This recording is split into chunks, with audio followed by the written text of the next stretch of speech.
Diputada Julieta Ramírez, bienvenida, buenas tardes, ¿cómo está? ¿Cómo le va? Le agradezco mucho su tiempo en este día histórico. ¿Cómo le va? No le escuchamos, diputada.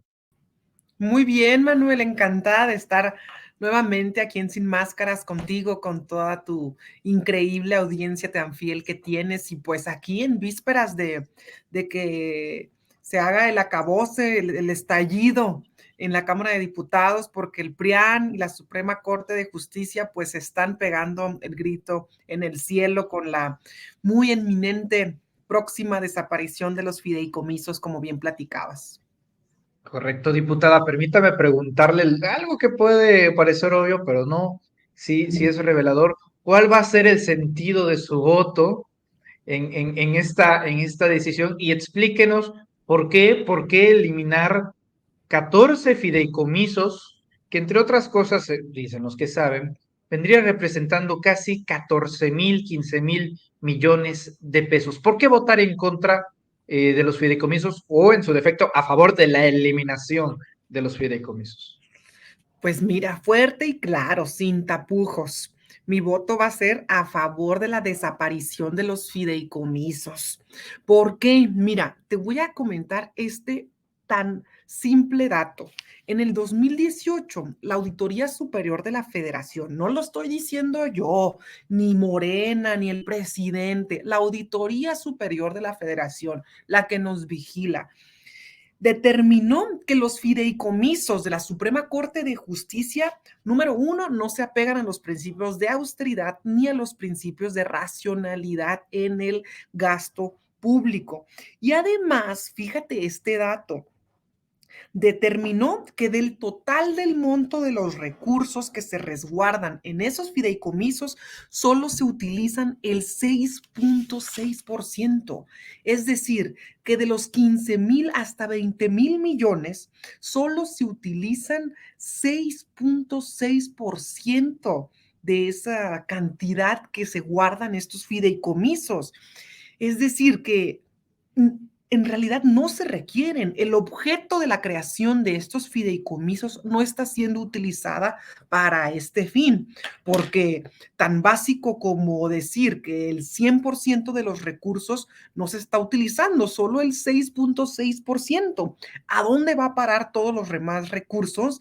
Pues seguramente, como lo decía el video que acabas de proyectar del presidente, pues a cirugías plásticas, a lujos, a privilegios y a esta alta burocracia dorada que le pagamos a 11 personas, a un país de tantos millones de mexicanos. Estamos manteniendo la vida de privilegios y de lujos de 11 personas, Manuel. Yo creo que no es justo, no es justo. Y los ministros deben entender que este país cambió en el 2018, no por voluntad del presidente, ni por voluntad de un partido político, sino por voluntad del pueblo de México, que votó número uno por acabar con la corrupción y los privilegios de este país. Y eso también les concierne a ellos. Ya ha habido una primera reacción, la primera de lo que yo sospecho, una serie de consecuencias que va a traer esta iniciativa del Grupo Parlamentario de Morena, y ha sido esta convocatoria del Sindicato de Trabajadores del Poder Judicial de la Federación a un paro. Ahora, no sé si sea exactamente una especie de, pues digamos, problema, porque pues el objetivo de cualquier paro, de cualquier huelga, es que dejen de funcionar los sistemas de producción, es que dejen de funcionar la burocratización de ciertas instituciones. Y si dicen que va a ir a paro el Poder Judicial, pues realmente no hay mucha diferencia a la situación actualmente que vivimos en relación al propio Poder Judicial o a las instancias de justicia en este país. Preguntarle, diputada, desde luego que seguramente ya vio estos videos donde se incinera, se quema una piñata, una imagen, un muñeco de Andrés Manuel López Obrador, presidente de México. ¿No es preocupante pensar que esto puede escalar de tono, que esto se puede salir del debate de las ideas? Eso en un primer aspecto. Y segundo, también preguntarle, ¿es auténtico esta protesta de los trabajadores del Poder Judicial o hay razones para creer que pueden estar manipulados, pueden estar mal informados, pueden estar presionados? ¿Qué información tiene usted, diputada? Pues mira, número uno, nosotros hemos llegado el día de hoy a la Cámara de Diputados. No son muchas personas aglomeradas aquí. En realidad se ve que son escasas el número de personas que se están pues manifestando. Nosotros respetamos la libertad de las personas a que expresen lo que deseen expresarse. Eso nunca será un impedimento actualmente. Y además, pues recordar, solo decirles que pues no caigan en manipulación, que no caigan en trampas, porque esas personas, pues seguramente los que se están manifestando en este momento no son los ministros, no son los magistrados y los jueces que se han beneficiado de este oscurantismo y esta opacidad que existe en el Poder Judicial por muchos años. Y es triste que los trabajadores del Poder Judicial, como siempre decimos, los de calle, los que hacen la talacha, los que están día y noche, pues sean los que salgan a defender los privilegios de unos cuantos. Nosotros esperamos que estas personas no estén siendo manipuladas y realmente les extendemos nuestra mano y les decimos que tengan confianza que la eliminación de los fideicomisos no va a perjudicarles en absoluto sus derechos laborales.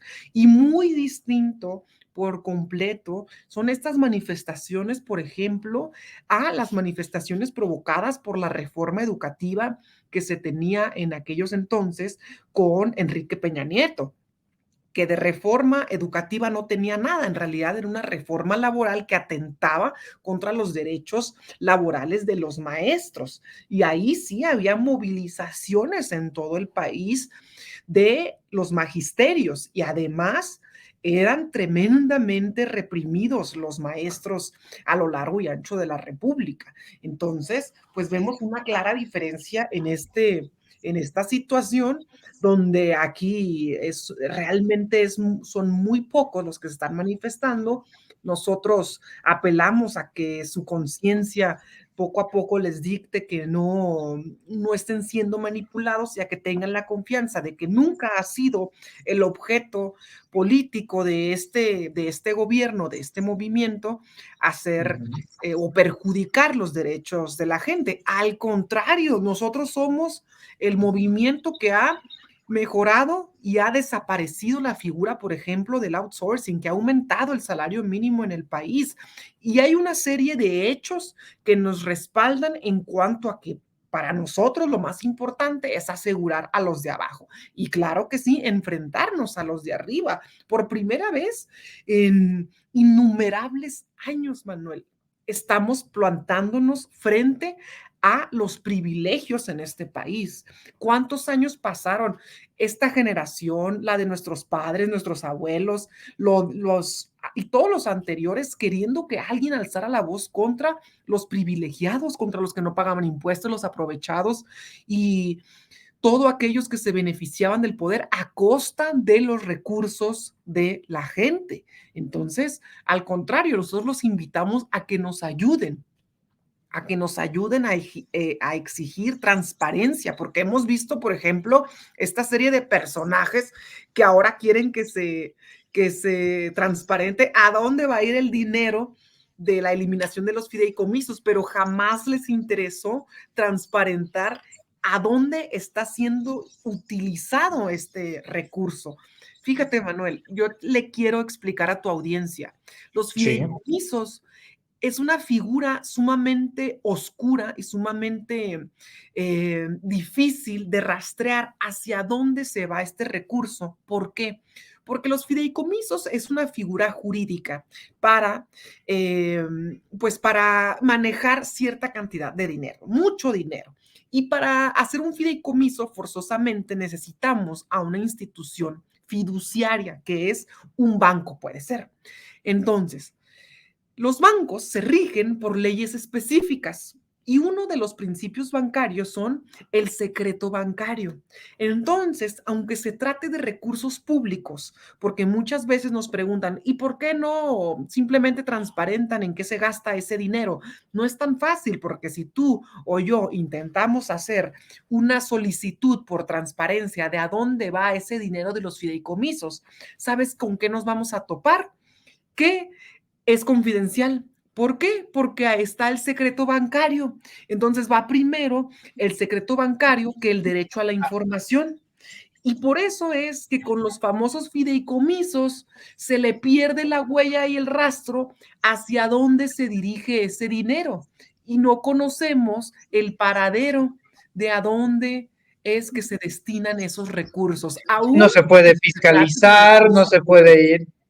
Ok, no se puede fiscalizar, no se puede ir a la tributación. Es decir, también era el mismo concepto que defendía la virtual candidata presidencial de la oposición, Xóchitl Gálvez, cuando se escudaba ante la revelación de estos negocios millonarios, en donde decía, o sea, sí, pero no lo debieron dar a conocer porque secreto bancario, ¿no?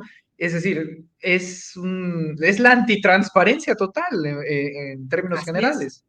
Así es. Ok. Y no dudo que puedan ser figuras utilizadas en ciertos casos para ciertos proyectos que puedan ser necesarios, pero es que ya fue un abuso de esta figura. Y qué casualidad que estas partidas en donde se pierde siempre el dinero, casualmente siempre se trata de estos fideicomisos. Y aquí vamos también a otro de los asuntos, Manuel. Por ejemplo, la privatización de la justicia. Es decir, en este país tenemos además un poder judicial que ha sido totalmente inalterado, está intacto desde el 2018. En el 2018 se sacudió el poder legislativo. Se cambió aquí de principio a fin cómo se manejaba el dinero dentro del poder legislativo. Hemos platicado cómo era que antes había oficinas aquí específicas donde los diputados iban y cobraban sus 10 millones de pesos y podían decidir cada diputado si querían que hubiera un puente, pues una glorieta, un monumento o lo que se les ocurriera en sus distritos. Por eso es que antes los diputados eran los grandes gestores y llevaban y traían puentes mal hechos y por eso había tanta obra inconclusa en todo el país. Bueno, eso se acabó. Imagínate de los 10 millones que había por diputado, y eso un diputado raso, ¿eh? Imagínate los coordinadores de bancada y los cuanta cosa, pues no, hombre. Entonces, no alcanzaba para nada. De los 10 millones por cabeza, pues finalmente terminaba llegando 1 millón si bien te iba y la obra inconclusa. Entonces, había moche para el gobernador, para el presidente municipal, para la constructora, para todo mundo. Entonces, entre mano y mano, ahí se perdía el dinero. Se cambió por completo la estructura, el presupuesto, el orden, todo del poder ejecutivo. Lo sabemos. El poder judicial sigue totalmente intacto. Es justo y necesario hacer una reforma al poder judicial. Entonces, habrá que considerarlo porque una de las primeras exigencias es que se acaben los privilegios en ese poder. ¿Por qué? Porque nosotros calculábamos que aproximadamente un 30% del presupuesto del Poder Judicial era únicamente para prestaciones y servicios de la alta clase política del Poder Judicial. Son el 30% de los recursos. ¿Y qué ha propuesto Morena? Nosotros consideramos, a ver, ¿por qué ese 30% de los recursos, por qué no mejor lo destinamos al mejoramiento del sistema de justicia en este país? Porque tú y yo sabemos que el sistema de justicia en México no es bueno. ¿Cuándo hemos visto que le gane un campesino a un terrateniente un juicio? En este país la justicia está totalmente privatizada, Manuel. Es un abuso. Quien no tenga para pagar un amparo, quien no tenga para pagar una demanda, quien no tenga para pagar un abogado, simplemente no tiene acceso a la justicia. Es una verdadera lástima que necesites un abogado y miles de pesos para que te hagan justicia. Entonces, ¿qué es lo que también estamos proponiendo? No nada más es una lucha contra los privilegios, es también una lucha para mejorar el sistema de justicia social en México, porque no es justo que Claro. para unos haya una vida de ricos que se ha perpetuado desde hace años. Los privilegios del Poder Judicial están intactos desde hace más de 80 años, aunque haya habido reformas, pequeñitas reformas al Poder Judicial, al funcionamiento, a las instituciones, lo que sea, no ha habido reformas que realmente sacudan los cimientos de cómo funciona y cómo se maneja el Poder Judicial. A ver, Manuel, a nosotros nos han platicado, no, pero realmente en los poderes judiciales, en los estados, cómo es que se heredaban las plazas, cómo es que, por ejemplo, el otro día me platicaban así una anécdota ya de Radio Pasillo y de verdad de cómo lo había vivido una secretaria de un ministro, cómo por ejemplo tenían acceso a servicios de salud tan caros al año que pues luego ya no los necesitaban, que se iban a Houston a hacerse grandes estudios médicos, como si no se los pudieran hacer aquí a la vuelta de la esquina en cualquier ciudad del país. Ah, no, se tenían que ir hasta Houston. Entonces, como finalmente ya no usaban los 50 millones de pesos que tenían al año para estudios, que tú sabes que un estudio no te cuesta eso, pues aprovechaban y se hacían sus arreglitos. Entonces, es verdad lo que dice el presidente, que si uno se hace su cirugía plástica, que si se opera la nariz, que si lo que quiera, es cierto. Nada más que a veces suena muy chusco, pero es verdad, porque tienen en sus partidas esa cantidad de dinero asignada. Y tú sabes, Manuel, que cuando llega el final de año, más vale que la utilicen, porque si no la utilizan, pues al otro año no se las dan. Entonces, pues antes de que acabe el año, Claro. se hacen sus estudios, se dan su paseíto y de paso, pues les queda todo para toda la familia. Eso Y, realmente y hay que acabar. claro, claro, y nadie les puede decir nada porque otra vez, como no se transparenta, como no se factura, como no se sabe exactamente a dónde va el destino de todo ese dinero, pues se puede hacer lo que uno quiera. Diputada Ramírez, el día de hoy, justamente en una de estas comisiones, todos estos argumentos que usted desglosa son impactantes, pero da la casualidad, diputada, que solamente se permiten en espacios como este, no en televisión azteca, no en diversos medios de comunicación tradicionales. Y si no fuese por la ley en comisiones, donde representantes del Poder Judicial de la Federación tienen que estar a fuerza ahí en la Cámara de Diputados para dar la cara, para dar audiencias y demás, no veríamos momentos como el que hoy vimos con su compañero diputado. Pues yo digo hermanito de esta causa, porque de los dos más activos que he visto en redes sociales y en la Cámara de Diputados defendiendo este asunto, bueno, no defendiendo, sino más bien señalando, denunciando los privilegios de la Suprema Corte, me refiero por supuesto al diputado Hamlet Almaguer y a usted, le hace una pregunta tan sencilla a uno de los representantes de la Suprema Corte de por qué se gastan casi 400 millones de pesos al año en servicios alimenticios. La que responde como que se hace guaje, hace tiempo, para no responder, y luego dicen, y la respuesta, mire nada más, y también a todo el auditorio que nos acompaña. Es una joya de momento. Me gustaría preguntarle a la representación del Consejo de la Judicatura Federal, bienvenida doctora, sobre la partida 221.05, productos alimenticios para personas servidoras públicas superiores del Consejo de la Judicatura Federal, donde están solicitando un monto de 386.3 millones de pesos. ¿Quiénes son esas personas servidoras públicas superiores? ¿Cuántas son? ¿Qué categorías tienen? Para saber a cuántas personas beneficiarían en cuanto a alimentación estos 386.3 millones de pesos. Reitero que están destinados a personas públicas superiores.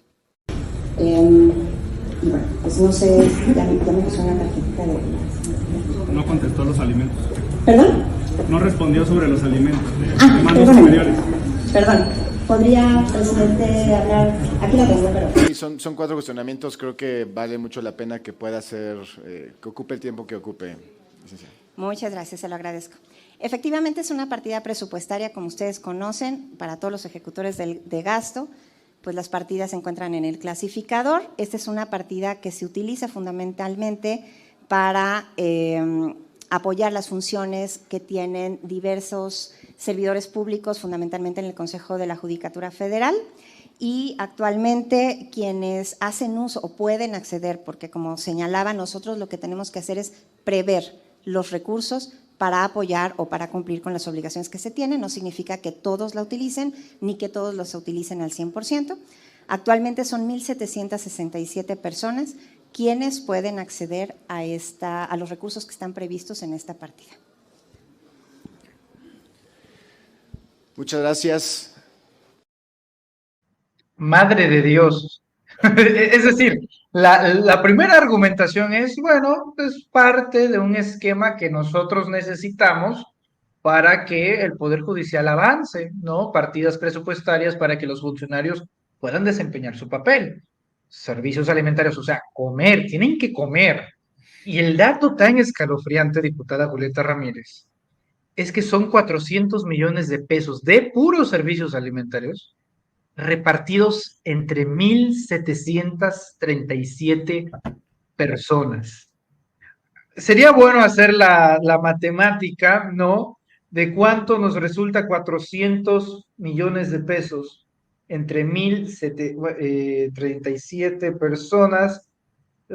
Pues a cada persona le toca aproximadamente 230,000 pesos al año de puras comidas. Por lo menos sí alcanza para un caviar diario. Y lo dicen sin una más mínima atmósfera de arrepentimiento. Pues sí, 230,000 pesos al año para cada uno al año en comidas. Y lo dice una representante del Poder de la Judicatura Federal. Sus opiniones, diputada, por favor.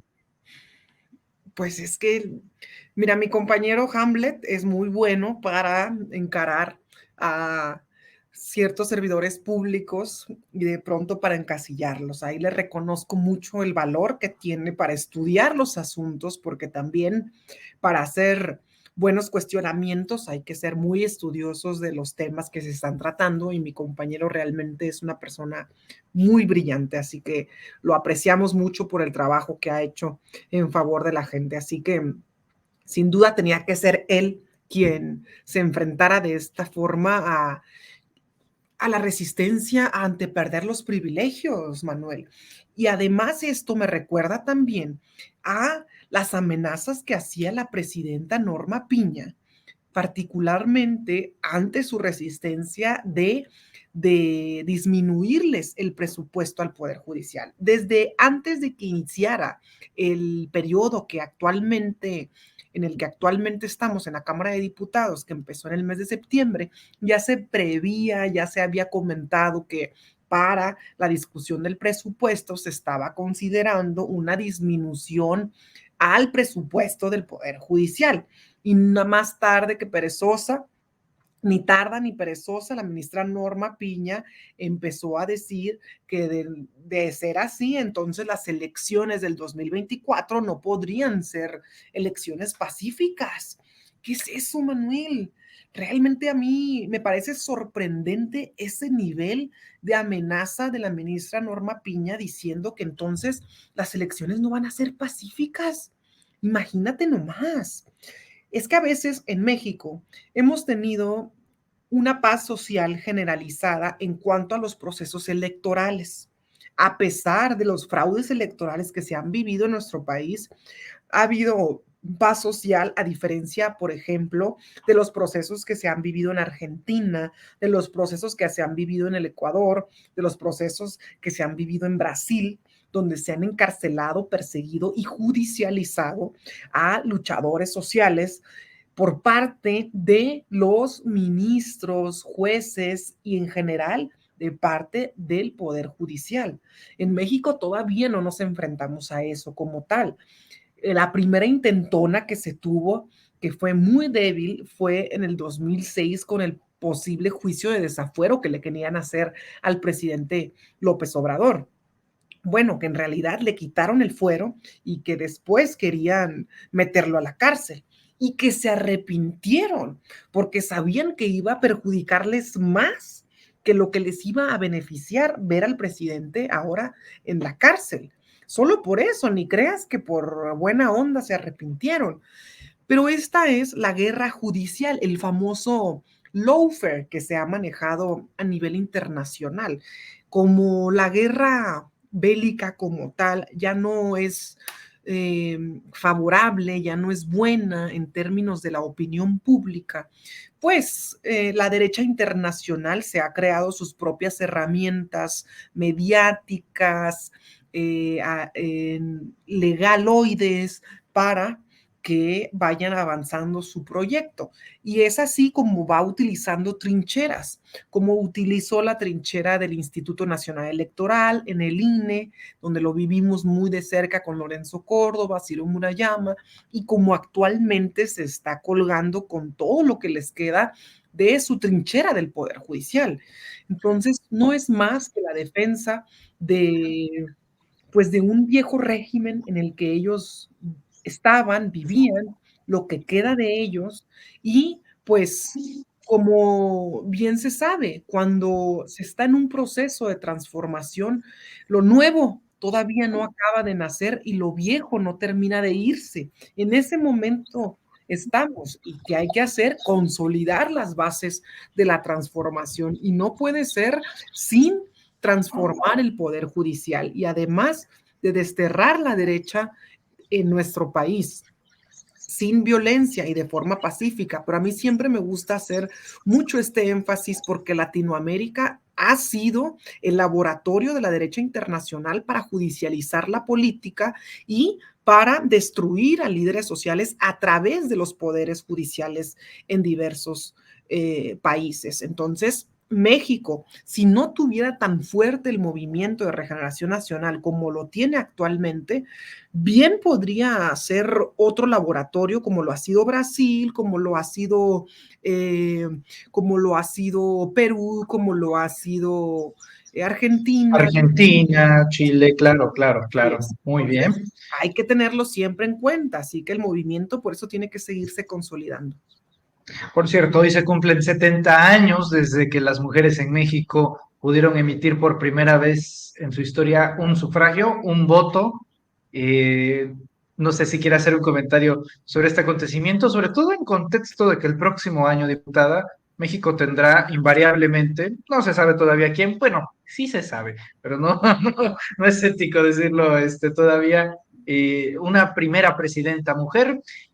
Norma Piña encabeza el Poder Judicial, pero es mujer, también la Suprema Corte dirigida por una mujer y seguramente también una diputada y una senadora dirigirán las mesas directivas del Senado, así que las mujeres van a liderar los tres poderes de la Unión a partir de 2024. Diputada Julieta Ramírez, a 70 años del voto de las mujeres, ¿qué decir? Fíjate que hoy por la mañana estábamos revisando las redacciones de hace 70 años, cómo decía la Constitución justamente hace 70 años, cómo se reconocía en el país a las y los ciudadanos. Y es muy interesante pensar que hace 70 años las mujeres no éramos consideradas ciudadanas en este país, porque uno de los principales derechos de una persona ciudadana es su derecho a votar y ser votado. Y las mujeres pues no eran ciudadanas, eran pues habitantes nada más de este país. Tan es así que la Constitución decía lo siguiente, decía, son ciudadanos de la República todos los que, teniendo calidad de mexicanos, reúnan los siguientes requisitos. Haber cumplido 18 años, siendo casados, fíjate qué curioso, o 21 si no están casados y tener un modo honesto de vivir. Pero fíjate, decía, son ciudadanos todos los que, bla, bla, bla, ¿no?